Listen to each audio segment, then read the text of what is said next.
Perfecto, bueno, buenas tardes con todos. Primero me voy a presentar, mi nombre es Carla Unoc, soy licenciada en nutrición y me dedico al área deportiva. Y bueno, el tema del día de hoy es nutrición para el desarrollo de la masa muscular. Vamos a estar viendo todo lo que respecta a la alimentación de aquellas personas que tengan como objetivo incrementar la masa muscular. Igual sabemos que el desarrollo de la masa muscular no solo depende de la alimentación, pero sí es uno de los factores más importantes. Entonces, la masa muscular, ¿cuáles son los factores que influyen en el desarrollo de esta? En primer lugar, bueno, el mismo ejercicio. El estímulo para que la masa muscular se pueda crear es el mismo ejercicio. Una persona, si es que realiza un ejercicio cardiovascular, por ejemplo, si de repente hace ejercicio de resistencia, bicicleta o una carrera de fondo, no va a aumentar masa muscular. Por más de que su alimentación sea alta en calorías, alta en carbohidratos, alta en proteínas.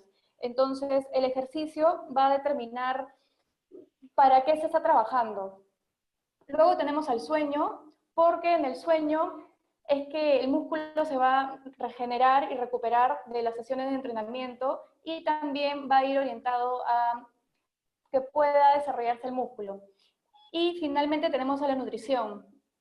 En cuanto a la nutrición, lo que vamos a ver es la cantidad de energía, que va a ser importantísimo. Luego tenemos a las proteínas, en cuanto a los macronutrientes, a los nutrientes grandes que se necesitan para poder crear el músculo. Tenemos también a los carbohidratos y tenemos al momento de la ingesta también, que va a ser muy importante para poder lograr el objetivo.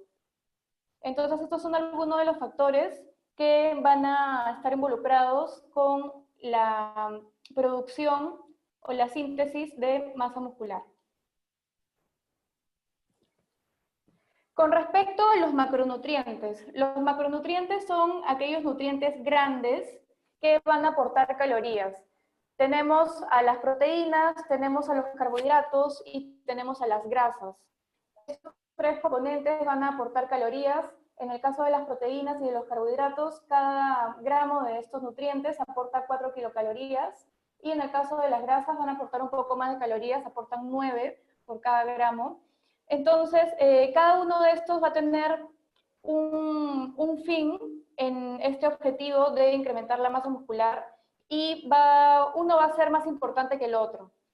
En el caso, por ejemplo, de las proteínas tienen un efecto anabólico. Eso quiere decir que van a ser totalmente, o van a estar completamente, el consumo de proteínas va a estar directamente relacionado al aumento de la masa muscular. Entonces, si bien la cantidad de calorías que se deben consumir para este objetivo va a ser un poco más alta, si de repente lo consumimos a través de carbohidratos y de grasas, tampoco se va a lograr el objetivo. Entonces, vamos a ver cuál es el requerimiento de proteínas para lograr este fin. Luego tenemos a los carbohidratos, que si bien no tiene un efecto directamente anabólico, va a tener un efecto anticatabólico, porque en cualquier entrenamiento, sea de resistencia o también de fuerza, como en este caso, se va a perder parte de la reserva de glucógeno, que es la reserva de carbohidratos que tenemos en el cuerpo. Entonces necesitamos reponer esto para que el mismo cuerpo no comience a tocar las proteínas del músculo para justamente producir energía. Es lo que sucede en muchos casos. Un error bastante común es que, por ejemplo, nosotros consumimos una cantidad muy alta de proteínas y la cantidad de carbohidratos suele ser reducida. Entonces, justamente vamos a ver un poco acerca de los carbohidratos, y vamos a poder también ver cuáles son los gramos o cuántos son los gramos que se debe consumir por kilogramo de peso de la persona en cuanto a los carbohidratos, y vamos a poder también identificar si es que estamos recomendando consumir esta cantidad o la cantidad que estamos consumiendo incluso nosotros mismos, si es que tenemos este objetivo, es menor a la que debería ser, ¿no? ¿Y qué pasa en ese caso? Que como igual necesitamos recuperar todo el carbohidrato perdido del glucógeno, de la reserva del cuerpo, al final lo que vamos a tocar son las proteínas. Y a pesar de que el entrenamiento haya sido muy fuerte y esté orientado al aumento de masa muscular, no vamos a poder lograr este objetivo. Entonces, los carbohidratos también vienen a cumplir un rol muy importante y muchas veces es bastante subestimado por las personas. Y finalmente tenemos a las grasas saludables. Siempre vamos a priorizar el consumo de grasas saludables, que si bien no tienen un efecto totalmente directo, también cumplen un efecto hormonal en la producción de hormonas, principalmente. Hormonas como por ejemplo la testosterona, que está involucrada justamente en el aumento de masa muscular.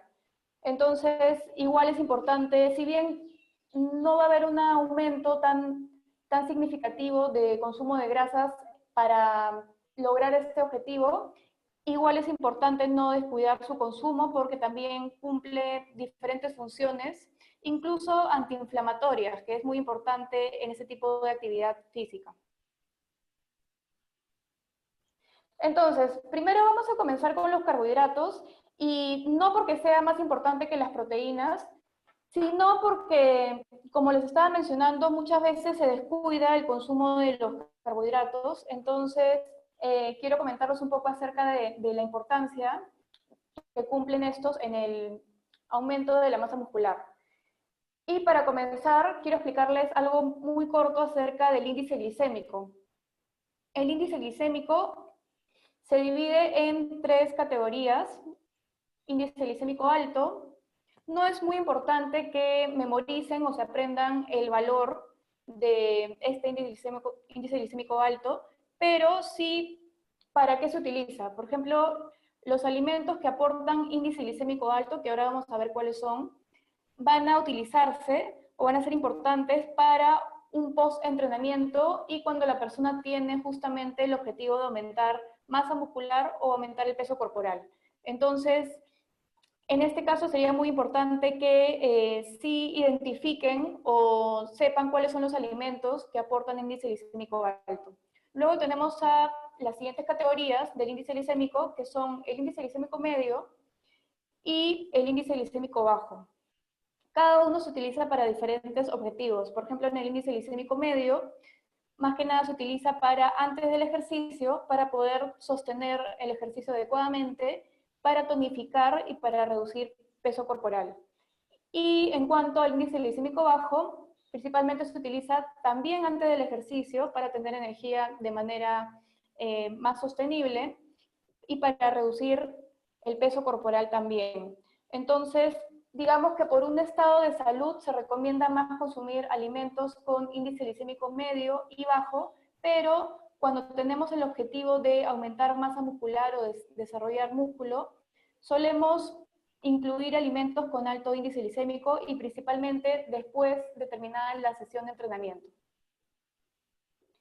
El índice glicémico, que también se le denomina índice glucémico, cualquiera de los dos términos son adecuados, es básicamente la velocidad con la que se eleva la glucosa luego de consumir algún alimento que justamente aporte carbohidratos. Tenemos una escala que es del 0 al 100 y la referencia, digamos, en aquellos alimentos que aportan un índice glicémico alto, la referencia vendría a ser 100. Entonces, 100 vendría a aportar, por ejemplo, la glucosa. El azúcar también tiene un índice glicémico bastante alto y justamente cuando nosotros consumimos estos alimentos que tienen índice glicémico alto, nuestra glucosa va a sufrir un pico. Es decir, consumimos el azúcar, consumimos la miel, etcétera, cualquier alimento con índice glicémico alto y nuestra glucosa, por ejemplo, se puede elevar a 300, a 200, a 400. En cambio, cuando consumimos alimentos con índice glicémico medio o índice glicémico bajo, se va a elevar mucho menos. Puede ser más saludable, como les estaba mencionando en la diapositiva anterior, pero en algunos casos, y más que nada cuando se trabaja con personas que realizan actividad física, el escenario suele cambiar. Si es una persona sedentaria, por ejemplo, no se recomienda incluir alimentos de índice glicémico alto de manera frecuente, pero para desarrollo de masa muscular y principalmente después de un entrenamiento, sí se recomienda. Algunos alimentos, acá igual les estoy dejando la fuente, la Fundación por la Diabetes, algunos alimentos que aportan índice glicémico alto vendrían a ser el azúcar, como les estaba mencionando, cualquier tipo de endulzante calórico, eso quiere decir la miel, la mermelada, todo lo que son jugos también. Si de repente fruta aporta un índice glicémico medio, pero lo volvemos o la volvemos jugo o extracto, también se eleva el índice glicémico. Por eso es que muchas veces se comenta acerca del consumo del jugo de naranja o el zumo de naranja, que vendría a elevar la glucosa de manera bastante rápida y que probablemente no sea saludable, por ejemplo, para personas con sobrepeso, porque como les mencionaba, ¿no? Alto índice glicémico no se recomienda para personas con sobrepeso, obesidad o en todo caso que sean sedentarias. Se puede recomendar para después de un entrenamiento con el fin de desarrollar masa muscular. Algunos factores que modifican este índice glicémico vendrían a ser, por ejemplo, el tamaño de la porción. Digamos, un alimento que tiene un índice glicémico bajo, vamos a poner de ejemplo las pastas integrales, que aparece también en la tabla que podemos observar en la diapositiva. Si nosotros consumimos una cantidad moderada, por ejemplo, una taza de estas pastas, finalmente sí va a conservar este índice glicémico bajo, pero si es que consumimos 2 o 3 tazas, estamos elevando el índice glicémico.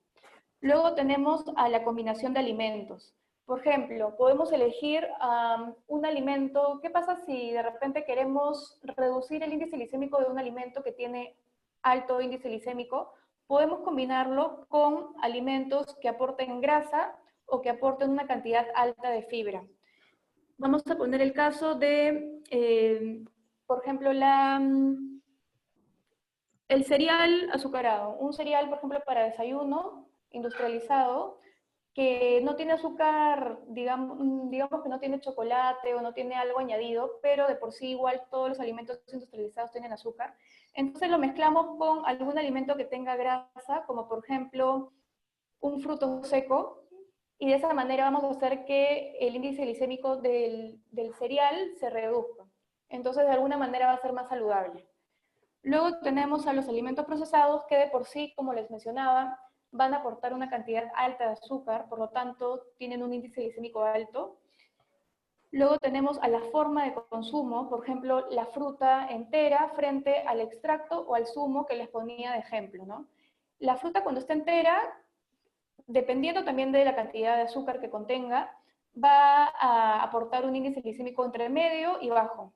Pero ya una vez que lo licuamos o exprimimos la fruta o lo hacemos extracto, ya va a aportar prácticamente mayor cantidad de azúcar con menos fibra. Entonces el índice glicémico va a ser más alto y esto se puede utilizar, por ejemplo, después de un entrenamiento para poder incrementar masa muscular. Y finalmente tenemos a la cocción. Mientras más cocido se encuentra el alimento, va a aportar mayor índice glicémico.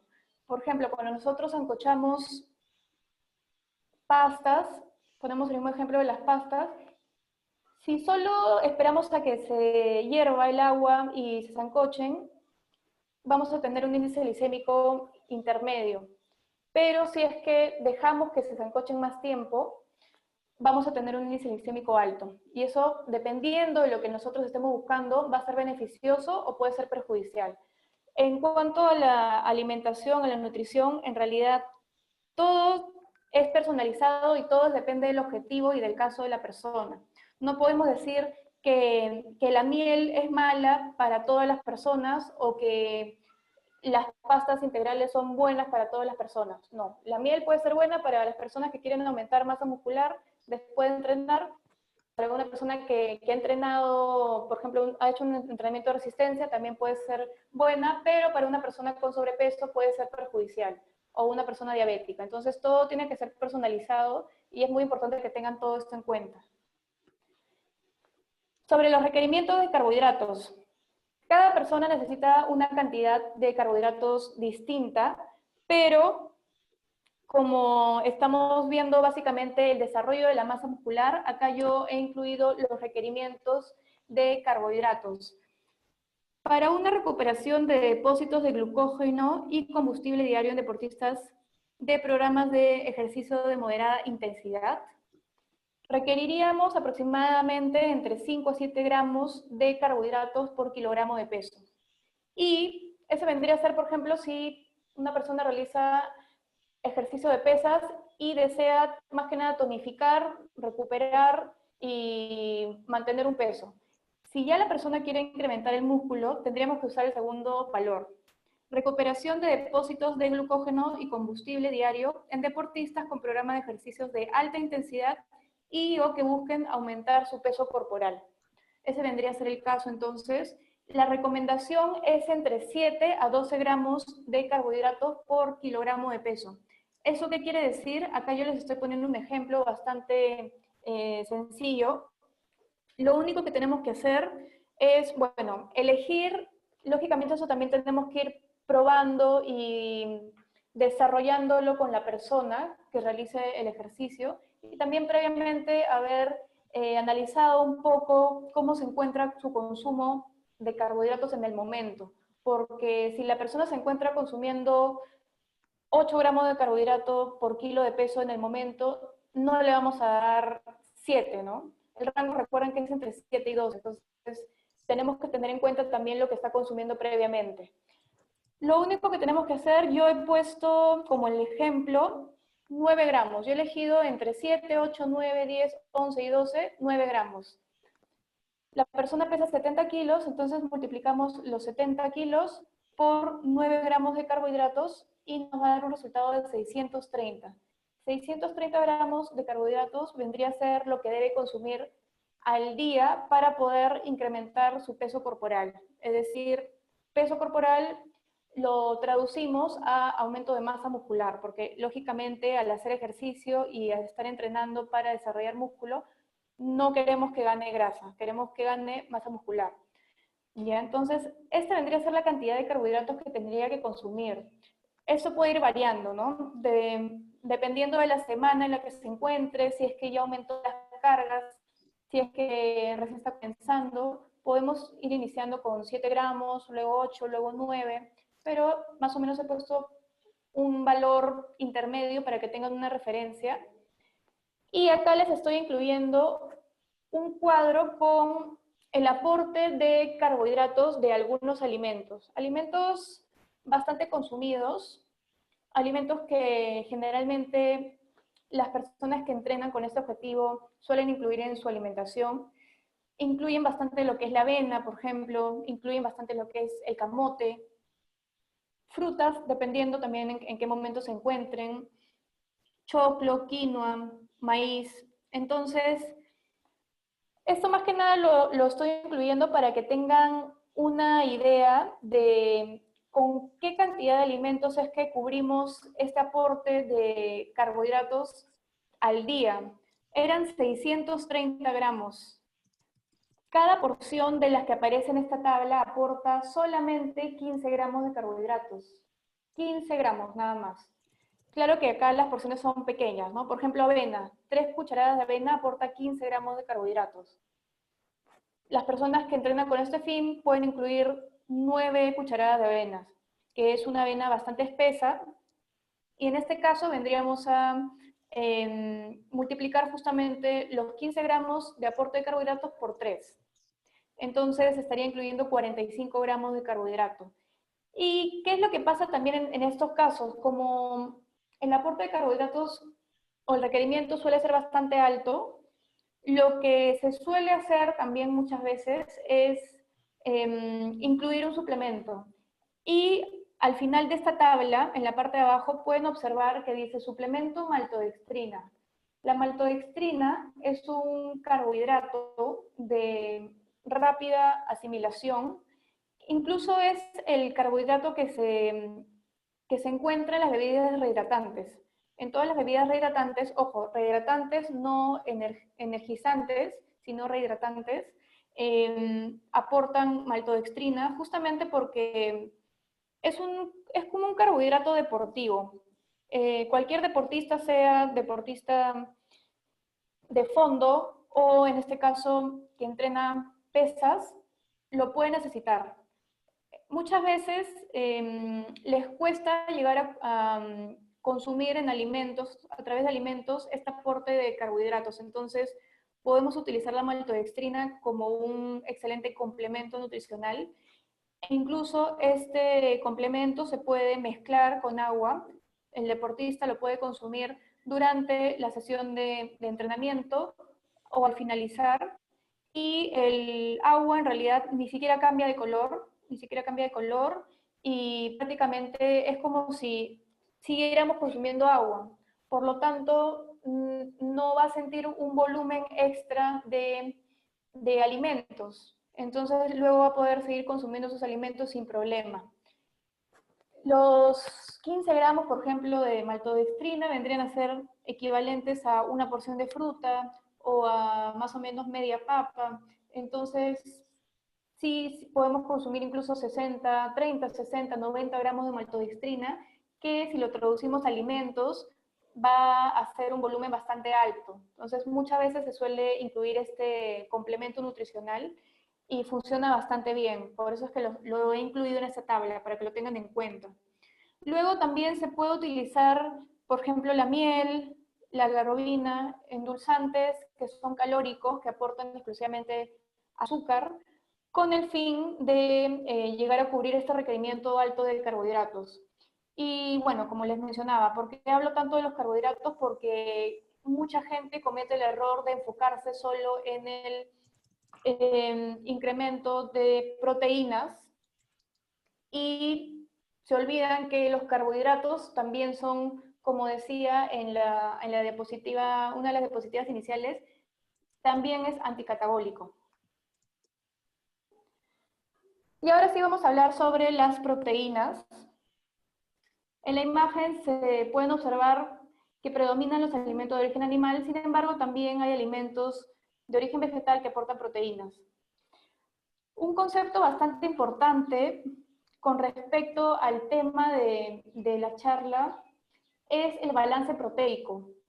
El balance proteico, dependiendo del objetivo de la persona, es que, bueno, en el mejor de los casos sería o positivo o simplemente un balance neutro.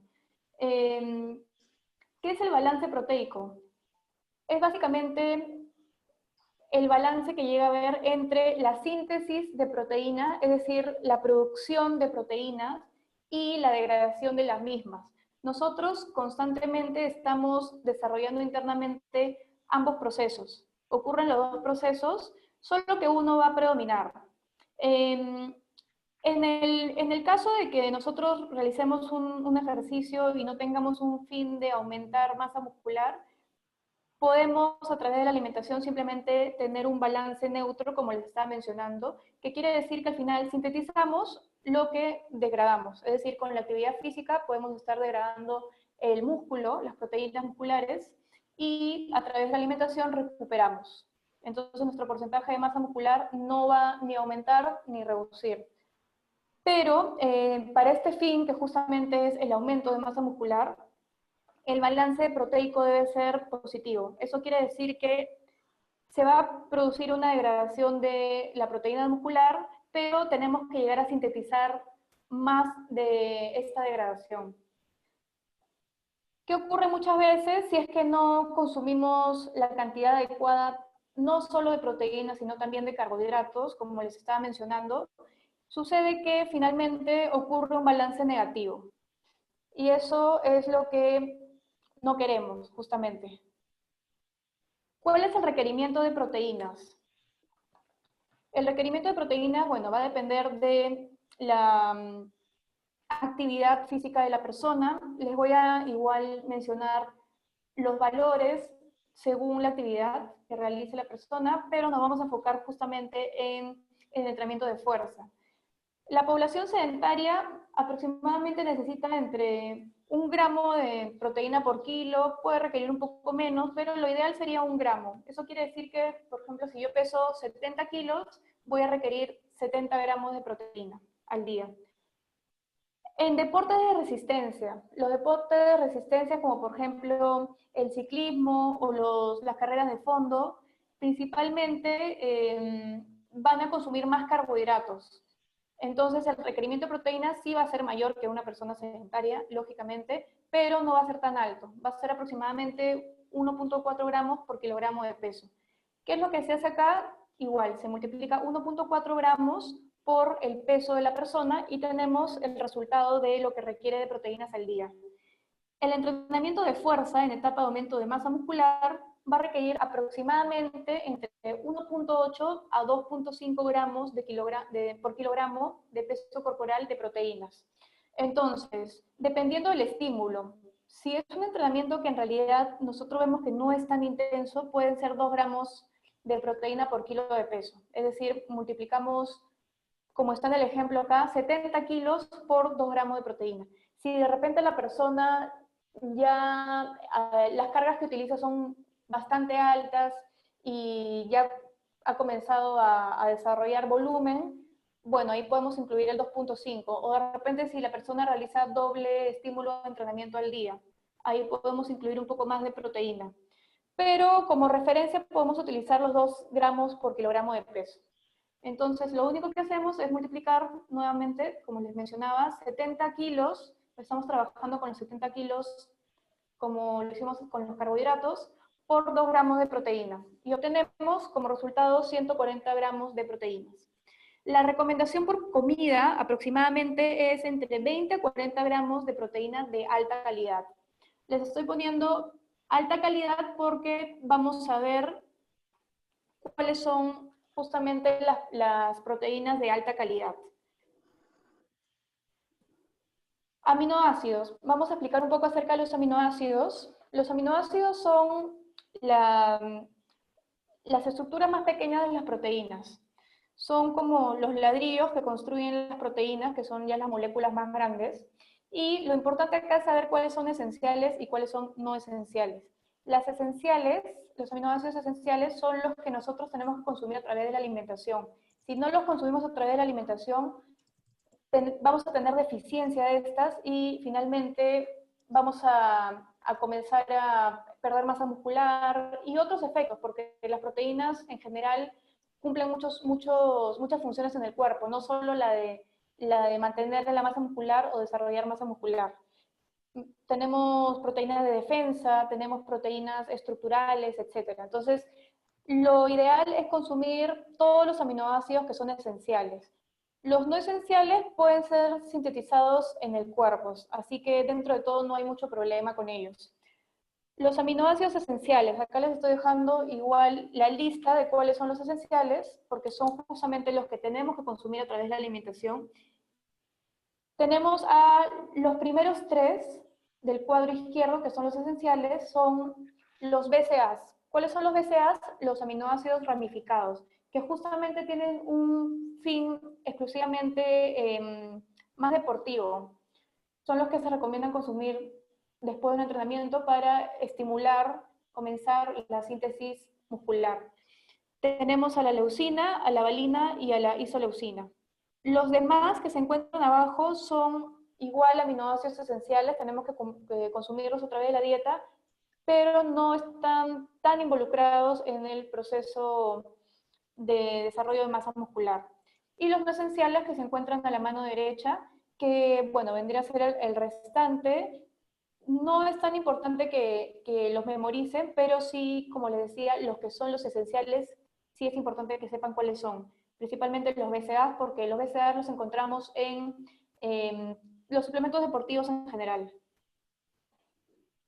La calidad de las proteínas. Bueno, la calidad de la proteína va a estar básicamente relacionada a los aminoácidos que les acabo de comentar. Las proteínas completas van a aportar todos los aminoácidos que vimos que eran los esenciales. Básicamente van a estar formando parte de los alimentos de origen animal. En cambio, las proteínas incompletas no van a tener todos esos aminoácidos esenciales. Les puede estar faltando 1, 2, 3 aminoácidos. Por ejemplo, en el caso de las menestras, si bien hemos escuchado que las menestras son altas en proteínas, no llegan a tener todos los aminoácidos esenciales. Entonces, siempre hay que combinarlo con otro alimento que aporte los otros aminoácidos para poder tener una proteína de calidad alta. Seguimos con la calidad de las proteínas. La alta calidad, bueno, básicamente por los aminoácidos esenciales, se recomiendan entre 6 a 15 gramos de aminoácidos esenciales y entre 1 y 3 gramos de leucina por comida. Este es un valor bastante importante porque también vamos a ver el contenido de aminoácidos de los diferentes suplementos nutricionales. Y algunos alimentos que aportan un alto contenido de leucina, por ejemplo, vendrían a ser el suero de leche, la caseína, ambas son proteínas que se encuentran en la misma leche, la carne, el pollo, el pescado, huevos, básicamente los alimentos de origen animal. Eso no quiere decir que a través de los alimentos de origen vegetal no podamos obtener la cantidad adecuada de aminoácidos esenciales, pero sí va a ser de alguna manera más sencillo lograrlo a través de los alimentos de origen animal.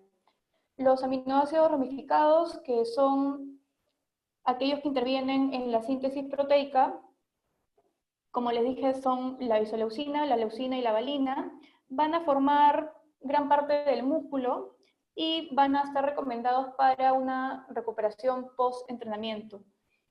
La suplementación con aminoácidos ramificados con trabajo de potencia va a estimular la síntesis proteica y la resíntesis de glucógeno muscular, que justamente es lo importante para desarrollar la masa muscular.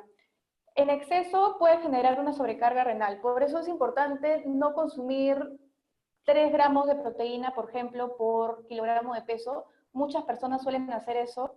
Tratan de cubrir todo el requerimiento de calorías más con proteínas que con carbohidratos, y ya vimos que los carbohidratos son muy importantes y que incluso los requerimos en mayor cantidad. Antes, durante y después del ejercicio exhaustivo aeróbico, también se puede utilizar los aminoácidos ramificados como estrategia para cuidar el glucógeno muscular y para no consumir el músculo. Y eso se utiliza bastante, por ejemplo, en personas que desean tonificar o definir, más que nada. Se utiliza bastante el suplemento de aminoácidos. Y la leucina, dentro de estos 3 aminoácidos ramificados, los BCAAs, es el más eficiente, que tiene la cualidad de producir un efecto anabólico. Entonces, es el que va a generar una respuesta a la insulina después del entrenamiento. La síntesis de proteínas musculares, que ya vendría a estar relacionado con justamente el desarrollo del músculo.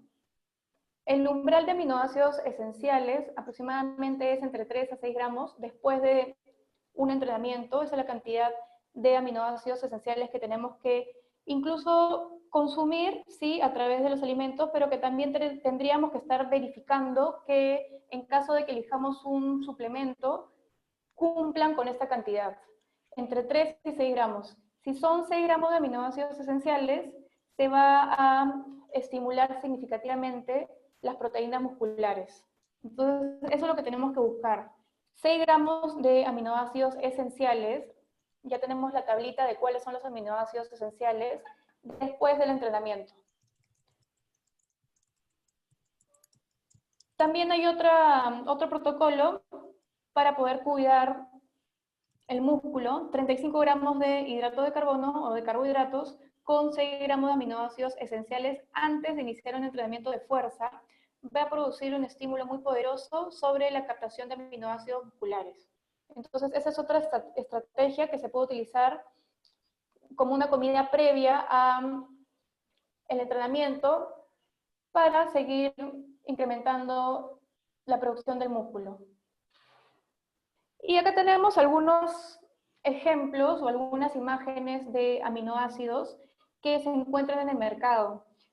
La cantidad, como les estaba mencionando, de aminoácidos que se requiere es de entre 3 a 6 gramos. aminoácidos esenciales. Esos aminoácidos, los BCAAs, son justamente esenciales, están dentro del grupo de los esenciales. Tenemos siempre que leer el etiquetado y ver cuántos gramos de cada uno de estos aporta y sumar. Acá, por ejemplo, tenemos que la leucina, generalmente la leucina es el doble de los otros dos. La leucina, por ejemplo, en este caso tiene 2.5 gramos de, de este aminoácido, y de los otros dos debería ser la mitad. Y justamente se cumple, ¿no? Isoleucina y valina, 1.3 por cada uno. Entonces sumamos 2.5 y sumamos 1.3 y sumamos otra vez 1.3 y tenemos que aporta 5.1 gramos de aminoácidos esenciales o ramificados. Recuerden que igual hay más aminoácidos esenciales, pero sumando igual esos tres llega a cumplir con esta cantidad que se recomienda. Si hay suplementos que aporten mayor cantidad o menor cantidad, no se recomiendan. Siempre hay que buscar uno que aporte esta cantidad de aminoácidos esenciales.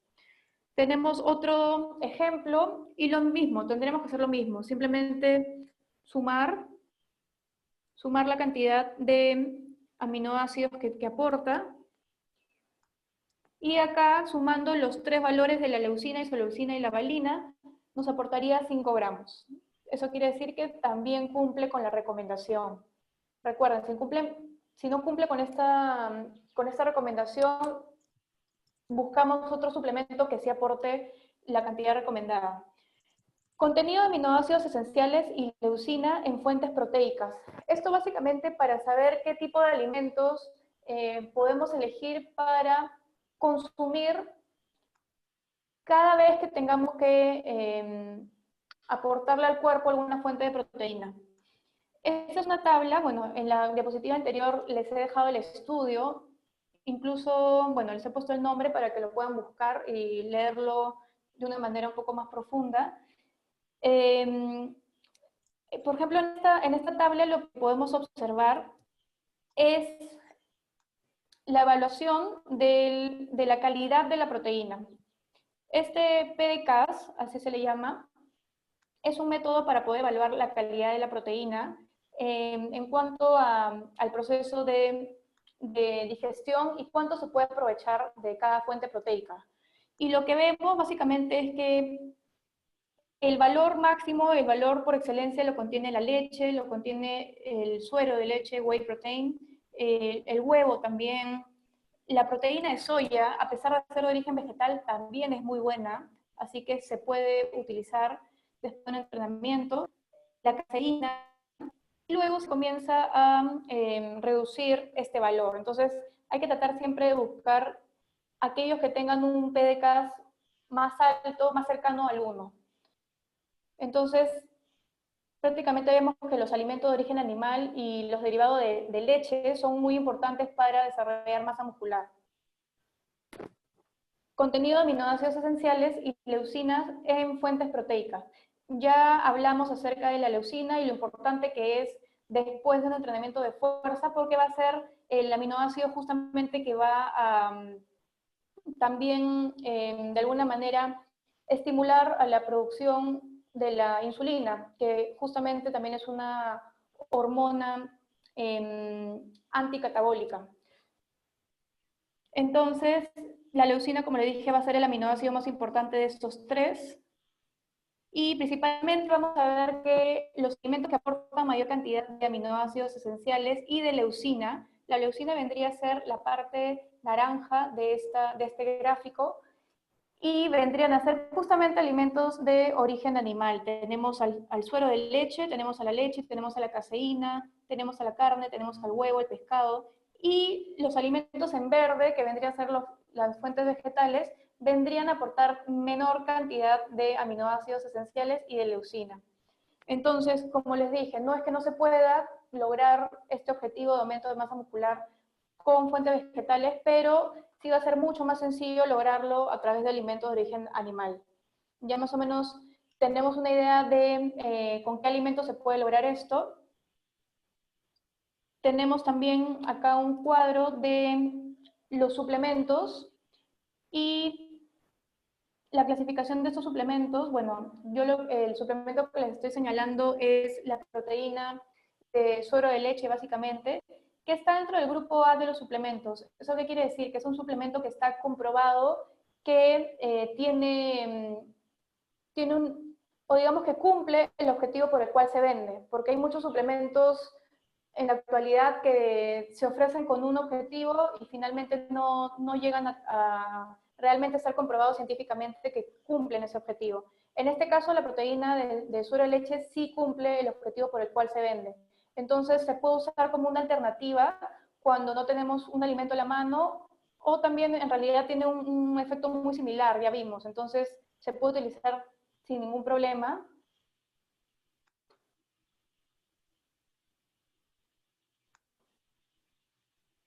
Y también les he puesto algunas imágenes de otros suplementos de proteína. Esos no son aminoácidos, son proteínas. Y bueno, lo que tendrían que en todo caso, de repente, ya cada uno ser un poco más curioso y comenzar a sumar la cantidad de aminoácidos que aporta cada suplemento. Por ejemplo, recuerden que lo que tenemos que sumar son los aminoácidos esenciales. Entonces acá tendremos que sumar la leucina, la isoleucina, la valina. Ya en este caso sí solo se mencionan los 3 ramificados. Entonces solo habría que sumar 3 valores y sumando nos da 6.8 gramos. ¿Ya? Lo que se requería aproximadamente eran 6 gramos, ¿cierto? 6 gramos después de entrenar para poder comenzar con la síntesis de proteína muscular. Entonces, este suplemento, por ejemplo, sí cumple con la recomendación.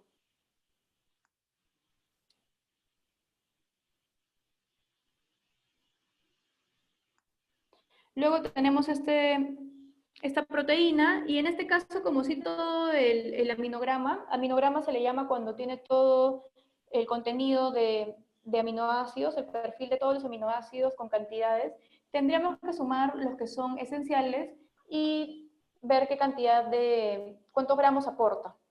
Si llegan a estos gramos, a estos 6 gramos, entre 6 gramos, podemos consumirlos sin problema.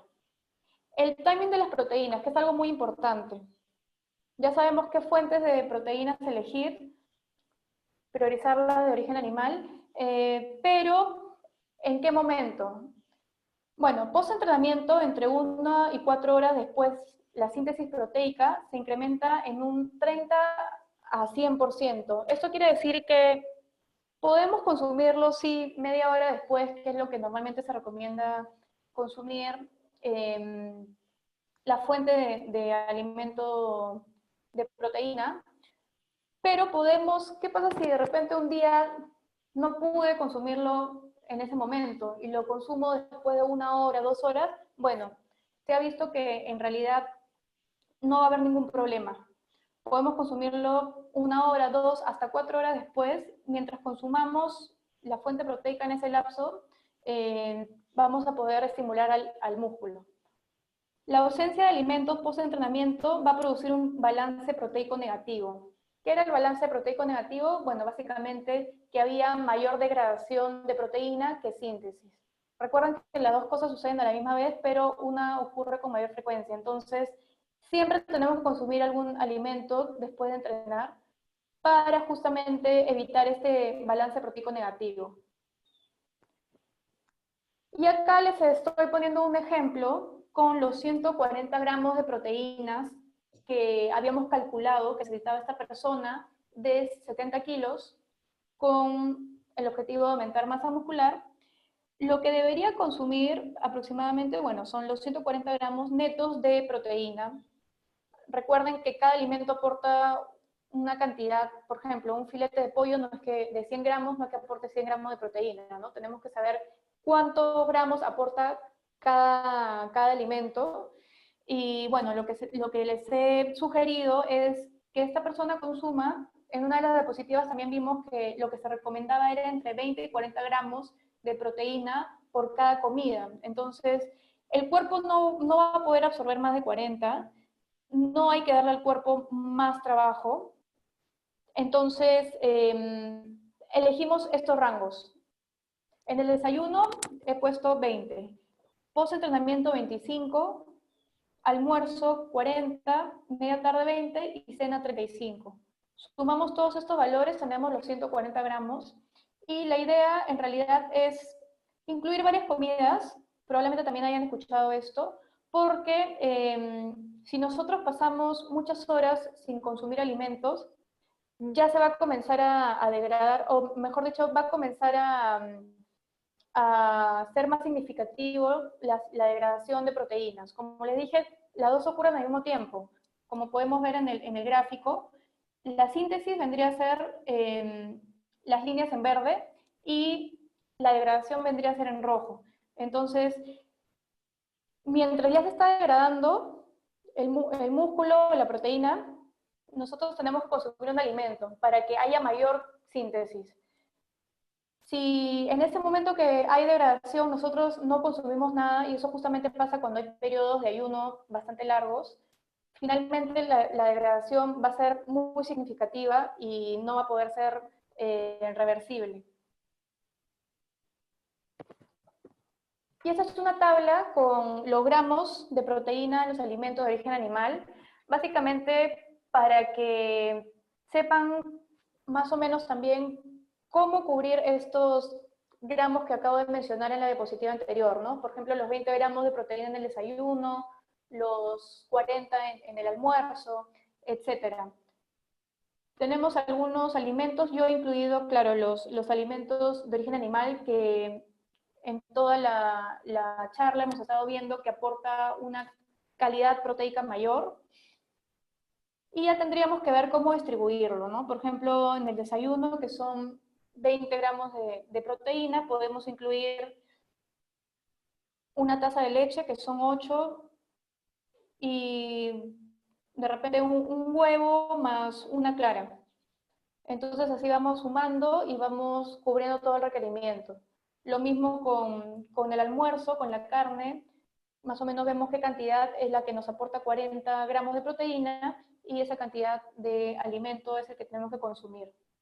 Tenemos el suplemento que ayuda bastante, aporta entre 20 y 25 gramos dependiendo. Siempre hay que tratar de buscar también un suplemento que además de que aporte todo lo que ya hemos visto, los aminoácidos esenciales, también que no aporte mucho carbohidrato, Mejor es que nosotros complementemos este suplemento con alimentos que aporten carbohidratos, como por ejemplo una fuente de plátanos o un jugo de naranja. Los alimentos que justamente les mencionaba en un inicio cuando hablamos de carbohidratos que tenemos que consumir, aquellos que tienen alto índice glicémico después de entrenar. Timing de proteínas, seguimos con este tema. Pre-entrenamiento lo que se recomienda es consumir carbohidratos más proteínas. Esto va a hacer que aumente la síntesis proteica. Durante el entrenamiento pueden ser carbohidratos y aminoácidos también, aminoácidos esenciales para lo que les estaba contando también, que durante el entrenamiento es bueno, o bueno, consumir una cantidad alta de carbohidratos, también se puede incluir el suplemento, por ejemplo, de maltodextrina, o también se puede combinar con aminoácidos para no tocar el músculo, para proteger el músculo. Como dice acá, minimizar daño muscular. Y post-entrenamiento, carbohidratos más proteínas. Esto va a producir la resíntesis de glucógeno. Todo el glucógeno, la reserva de carbohidratos que hay en el cuerpo, se ha vaciado después de un entrenamiento, entonces tenemos que recuperarlo, y también la regeneración muscular. Si de repente pasó varias horas y no pudimos consumir la cantidad adecuada de proteínas, bueno, podemos tratar de alguna manera de remediarlo durante el resto del día. Lo importante es que todo el día lleguemos a cubrir el requerimiento. De todos modos, no olviden que por comida no podemos consumir más de 40 gramos de proteína, porque no se va a poder aprovechar.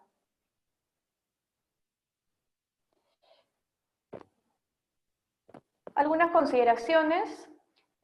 La ingesta de calorías es un factor muy importante para optimizar la masa muscular. El entrenamiento de fuerza y el consumo de proteínas estimulan la síntesis proteica Y los carbohidratos, no se olviden, tienen un efecto anticatabólico. Es muy importante incluir tanto carbohidratos como proteínas. Entonces, bueno, esa sería toda la ponencia de hoy. Voy a preguntarle a Rommel por ahí si tienen alguna pregunta.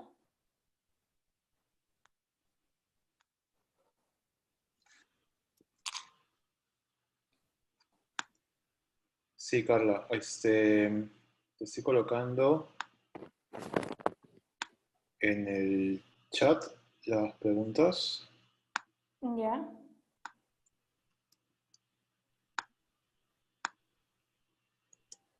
Ahí va. A ver, me están preguntando, mientras el carbohidrato esté más cocido, su índice glicémico es más alto. Exacto. Mientras más ancochado esté el alimento, el índice glicémico aumenta. Eso puede ser beneficioso, como les estaba mencionando, después de un entrenamiento, por ejemplo, necesitamos estimular a la insulina. Y la insulina justamente se estimula más cuando consumimos alimentos que aportan índice glicémico alto.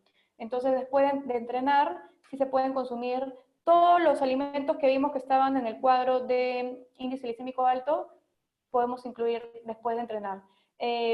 Si queremos consumir fideos, por ejemplo, también podemos ancocharlo bastante tiempo y también la temperatura del alimento. Por ejemplo, terminamos de sancochar los fideos y ni bien terminen de hervirse, podemos consumirlos, en vez de esperar un poco a que se enfríe. De esa manera el índice glicémico va a estar más alto. Y en ese momento sí va a ser importante. Por salud, en otros momentos no, pero en ese momento sí. Luego me preguntan, a ver, sobre la tabla. Bueno, la tabla sí, después la van a poder ver. Preguntan, ¿con qué plan de alimentación podría empezar una persona que quiere perder grasa corporal? Bueno, dependiendo de su requerimiento, lo más o menos para que tengan una referencia, idealmente, bueno, tiene que haber un déficit de calorías, eso es básico. Puede ser, lo que se recomienda es recortar 500 calorías inicialmente, puede ser a través de la alimentación y a través del ejercicio. Pueden ser 300 calorías a través de la alimentación y 200 a través del ejercicio, o ya depende de cómo cada uno, es criterio de cada uno eso.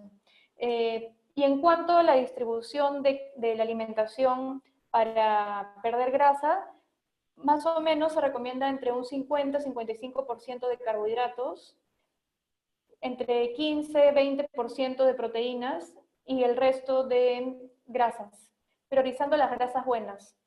Todas las grasas vegetales, por ejemplo, la palta, las aceitunas, los frutos secos, las semillas de linaza, de chía, de girasol, el aceite de oliva.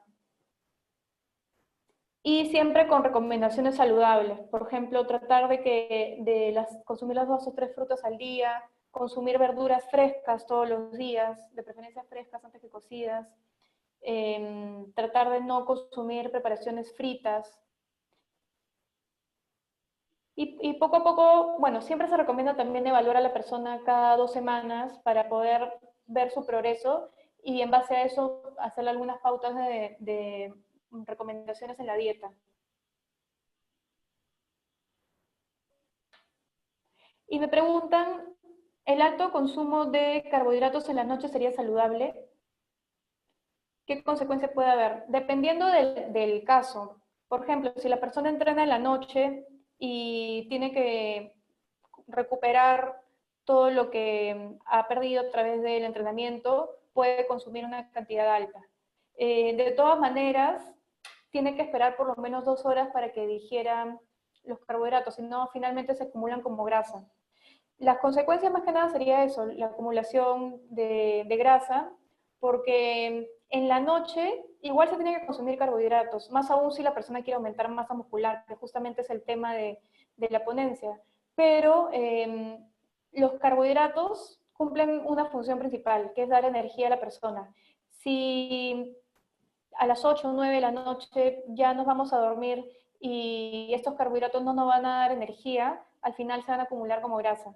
Entonces es muy importante tener eso en cuenta.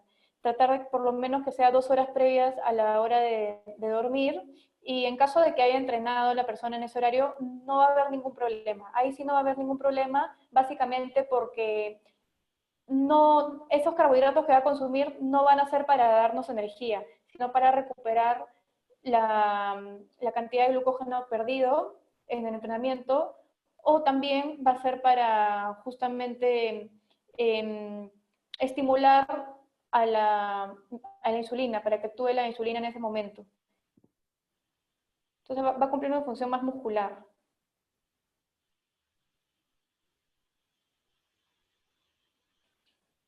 A ver, me están preguntando, buenas tardes, ¿los lácteos pueden inhibir la producción de hormona de crecimiento? No, los lácteos no inhiben la función de la hormona de crecimiento.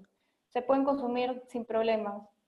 Además, también aportan calcio, que está relacionado justamente con la contracción muscular. Entonces, va a ser muy importante.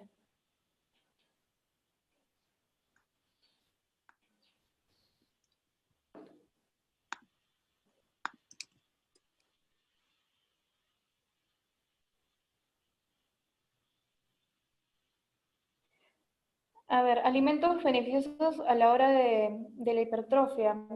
Bueno, básicamente los que hemos mencionado en cuanto a proteínas, que son principalmente proteínas de origen animal. Hemos visto leche, suero de leche, caseína de la leche, hemos visto huevo, hemos visto pescado.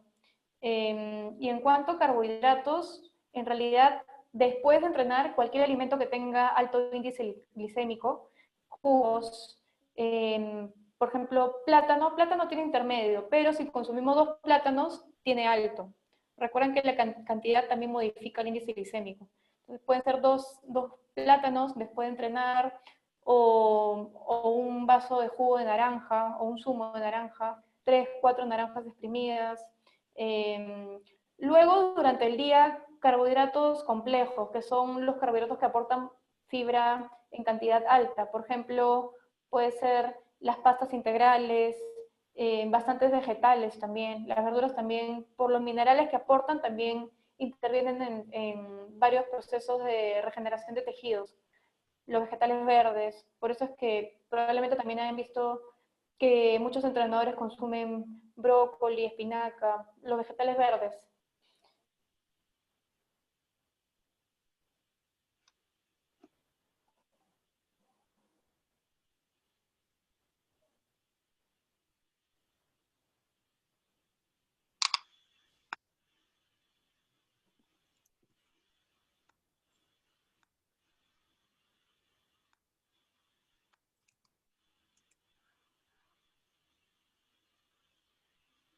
A ver, preguntan si la dieta cetogénica es recomendable. Justo también mañana, bueno, no sé si esa charla también la van a transmitir, vamos a hablar sobre la dieta cetogénica. La dieta cetogénica depende del qué tan, digamos, si el deportista ya está adaptado, porque en realidad es una dieta muy baja en carbohidratos, el mismo concepto lo explica, y la fuente principal del cuerpo de energía son los carbohidratos. El cerebro se alimenta de glucosa.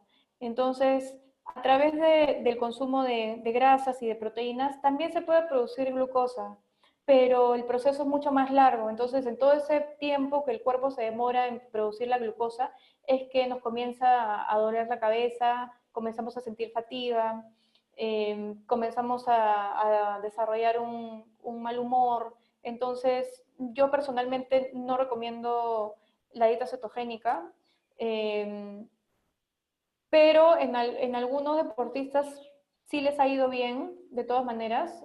Hay muchos estudios en los que sí se demuestra que les ha ido bien, pero igual no llega a ser, la diferencia no llega a ser significativa. Entonces, yo particularmente no la recomiendo. Es una dieta muy difícil de sostener también.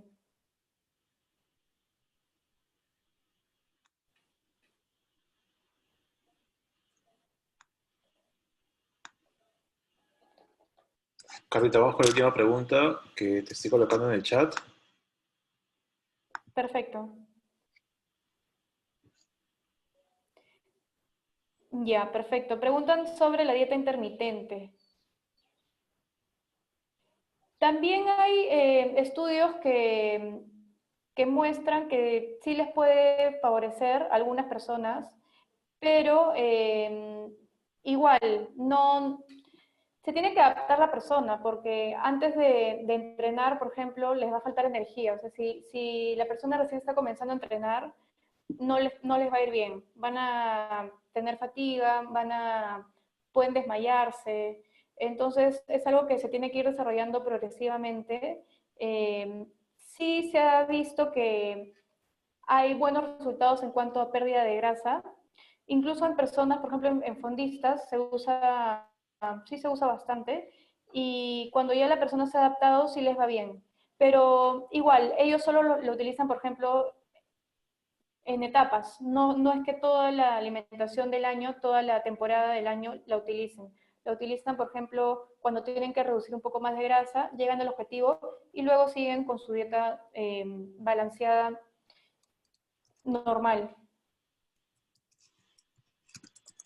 Perfecto, Carla. Te agradezco por la exposición. Nos vemos mañana con los talleres que ya hemos conversado. Vamos a hablar de las dietas cetogénicas, vamos a hablar de rendimiento deportivo y ahí tenemos 2 horas para compartir bastante información.